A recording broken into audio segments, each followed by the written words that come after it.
végeztem az énekesi tanulmányaimat, akkor még az operaénekesség nem is szerepelt a lehetőségek között, mert olyan kis volumenű hangom volt, hogy azt mondták, hogy hát maximum dal vagy oratórium éneklésre alkalmas, és akkor ennek nagy reneszánsza és fölfutó periódusa volt.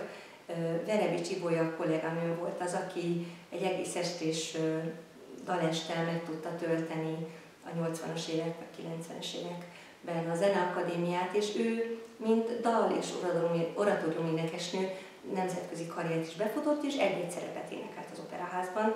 Tulajdonképpen az ő pályája volt nekem egy ilyen példakép, és hát rengeteg csodálatos külföldi énekesnő, akiknek a dallemezeit gyűjtöttem, Elia Melling, Alain Auger, és egy csomó más, ma már nem közismert név.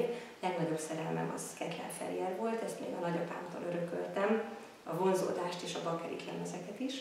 És igaz, hogy ő kontraalt hangú volt, de azt éreztem, hogy ő egy rövid dalban egy egész drámát elő tud adni, és sose felejtem el a Jungenon Fiatal Apáca című dalt.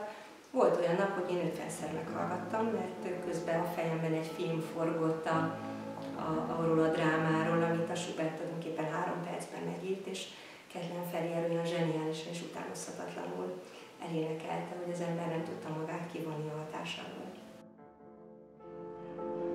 Wie braust durch die Wippen heulender Sturm. Jetzt klirren die Wolken, jetzt zittert das Haus.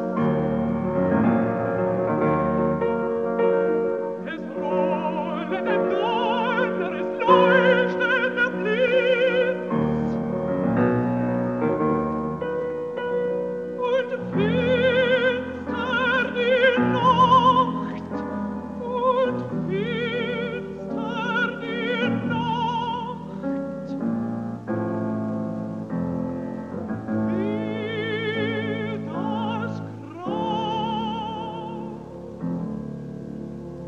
amikor a színpadon való létezést megtapasztaltam, akkor rájöttem, hogy ez még erősebb impulzus, amikor a színpadi játéknak a kereteiben interakcióba léphetek a partnerekkel, magával a hosszú történettel, hiszen amíg egy dal vagy egy oratórium az egy limitált időegység alatt történik, egy operaelőadás pedig 1 és 5 óra közötti intervallumban, akkor a saját testemben éreztem, hogy ez még erősebb feltöltődést, pozitív ingert jelent a szervezetnek, és nem is tudtam szabadulni tőle. De rögtön a pályán elején eldöntöttem, hogy én nem vonom meg magamat az oratóriumtól, nem vonom meg magam a daltól, sőt, egyre több lehetőséget szerettem volna keresni, hogy az éneklésnek milyen ágazatai vannak, amit én megfelelő színvonalon tudok művelni. Érdekes véletlen történt az életemben 1997-ben, amikor már a vidéki éveimet letöltöttem Debrecenben, és állás nélkül, és konkrét fix munka nélkül voltam Budapesten, akkor Hegedűs Dönci Katalinnál voltam egy korrepetíciós vonalon, ahol különböző áriákat készítettünk elő előéneklésre, és előttem volt az egyik másik kollégina, aki operettdalokat énekelt. És így megütöttem, mert ez nem nagyon szerepelt a repertoárunkon, és kérdeztem, hogy miért.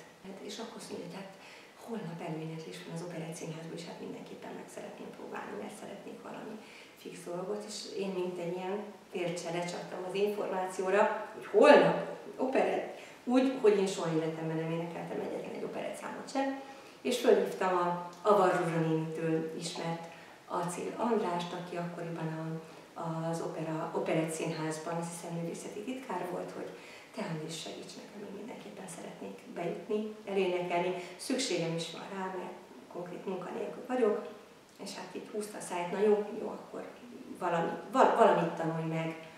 És akkor leemeltük a Hegedűsban, Vinci Katinál a kották közül a denevért. Sejtelmem sem volt, hogy ez milyen rettenetesen nehéz. Leblattoltuk is, én azt hiszem, hogy én ezt már egyszer főiskolomban is leblattoltam, és ezzel a kottával és a rendkívül nagy ambíciómmal felvértezve elmentem a meghallgatásra. Ez még nem a Nagyszínpadon zajlott, hanem Váradi Katalin karmesternő kicsiny szobájában, ahol később én nagyon sok próbán vettem részt, és ott ült a Maklári László, Váradi Katalin, aki sajnos már 2 éve nincs köztünk, és Rónai Pál második karmester, és Kati zongorászott, ő igazából zongoraművésznek készült, és elképesztően tudott minden zongorakísérletet tett kívülről, és akkor bementem, bemutatkoztam, hogy hol vagyok, mondtam, hogy eddig Debrecenben énekeltem Kerubinót, Olimpiát, a Falstabba Annuskát, és őket énekeltem egy stúdiós operaházi produkcióban Grófné, tehát ennyi a szakmai gyakorlatom, és akkor készült, hogy énekelt operettet? Nem, azt nem. És a Kati elfojtott egy mosolyt, hogy na mit hozott, és akkor kinyitottam, hogy Denevér Csárdás, Kati azonnal kívülről elkezdte, és elénekeltem, és akkor mondták, hogy na jó, menjen ki. És ahogy becsuktam az ajtót, a Katinak máig a fülembe cseng a reszelős hangja, hogy hát ez teljesen hülye, ez kell nekem, ezt vegyük föl. Úgyhogy kijöttek, visszahívtak, kezembe nyomták a Mosoly országából az Liza belépőjét, mondták, hogy viszontlátásra 1 hét múlva a nagy színpadon meghallgatás lesz, ezt tanuljam meg. És így kerültem be az Operett Színházba, ahol 3 évig a legnagyobb primadonna szerepeket énekelhettem, és tulajdonképpen azt mondom, hogy az ott eltöltött évek egy opera tanszakkal, vagy egy színi stúdiummal értek föl egy féldiplomával, mert a semmiből föl kellett építeni, hogy én tudjak mozogni, hogy én tudjak beszélni színpadon, hogy én úgy tudjak viselkedni, hogy egy operettben kell, és nagyon hamar rájöttem, hogy az operett az azért is más, mert ott már a közönség a belépő alatt eldönti a primadonnáról, hogy szereti őt vagy nem. Nincs egy felvonás, nincs egy egész opera szerep, hogy a végén majd megmutatják, hogy sikeret van-e vagy nem, hanem ők jelzik, hogy ez kell nekünk, vagy ez nem kell. Tehát azonnal az első pillanatban csatát kell nyerni. És akkor megtanultam azt, hogy nincs olyan, hogy az éneklést csak ezt akarom, és csak ez a legnemesebb, csak az opera éneklés a top. Nem, az opera éneklés, ha jól csinálják, az ugyanolyan top. És semmivel sem könnyebb, ezt nagyon az első hónapokban, amikor a prózától vagy a tánctól lefáradt énekhangommal próbáltam azt a színvonalat produkálni, amihez én szokva voltam, rájöttem, hogy hát ez baromi nehéz fizikai meló, amihez én nem voltam fölkészítve, úgyhogy egy olyan, mint hogy edzőtáborban lettem volna 3 hónapig, és mire a Mosoly országát Németországban német nyelven bemutattuk, addig én egy komoly edzéssel vettem részt, akár fizikailag is, mert az operett primadonna tartásához, megjelenéséhez hozzátartozott a 12 cm magas sarkú cipő, amiben én egyáltalán nem tudtam járni, nem hogy keringőzni vagy megmozdulni. Tehát kaptam egy külön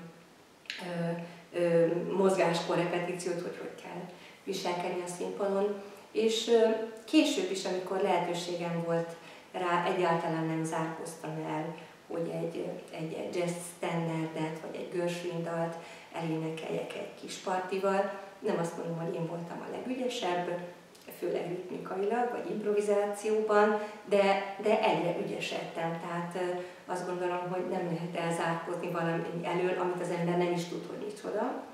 És végül is abban az örömben volt részem, hogy egy pár évvel ezelőtt megkeresett Fekete Kovács Kornél, a Modern Art Orchestra vezetője, aki megkérdezte, hogy van-e kedvem klasszikus opera áriákat kicsit jazzesítve énekelni. És én nekem már volt egy ilyen produkcióm, amit Babos Gyulával hoztunk létre, ahol a Sevillai Borbélyból Rozináriáját, vagy a Verdi Rigolettójából Gildáriáját. Én az eredeti énekelni valómat énekeltem, de ők az akkordokat alattam jazz akkordokká alakították, illetve sokszor olyan variációs részeket iktattak be, ami a jazzre jellemző, és nekem is idonulnom kellett hangilag. Nem énekelhettem azzal az operás hangütéssel, amivel szoktam, hiszen erősítve voltam, és mikrofonba nem megfelelő kézi mikrofonba az a hangütés, amit az ember egy nagy operaházban használ, hogy 2-3 ezer ember énekelje azt a hangot, hogyha mikrofonba belengedem, az egészen eltorzul. Tehát egy más hangütést kell kitalálni. És akkor jöttem rá, hogy tulajdonképpen milyen jó lenne, ha az ember énekiskolákat, skálákat írna arra, hogy eléneklem jazz hangvétellel, eléneklem operett hangvétellel, opera hangvétellel, egy kicsit historikusabb, egyenes hangvétellel, ahogy a historikus oratóriumokban éneklik, és én ezzel nagyon sokat játszottam. És most ebben a projektben lehetőségem lesz nagyszerű kolléganőkkel megmutatni, hogy mi a pontos különbség a hangképzésben. Mert az énekhang az ugyanaz. És milyen jó lenne, hogyha olyan oktatást kapnának a fiatalok, amikor többféle műfajra képesek lennének, tudatosan el tudják dönteni, hogy most melyik alkalmazást használom, mint ahogy a számítógépben programok, hogy most operett hangprogram, opera hangprogram, vagy jazz hangprogram. Ez szuper. Ez nagyon jó. Let nobody play me the scorn I approve. Sing willow, willow, willow.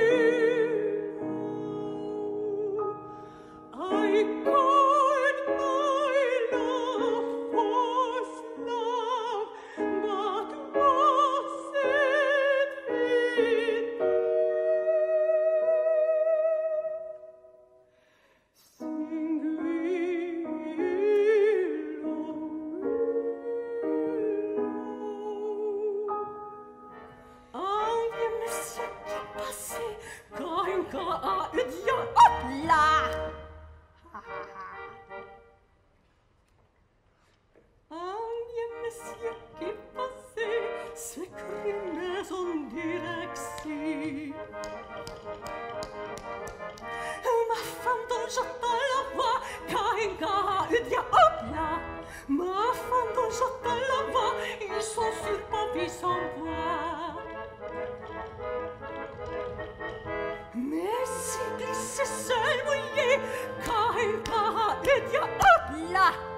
Mais il glissait seul mouillé, crac!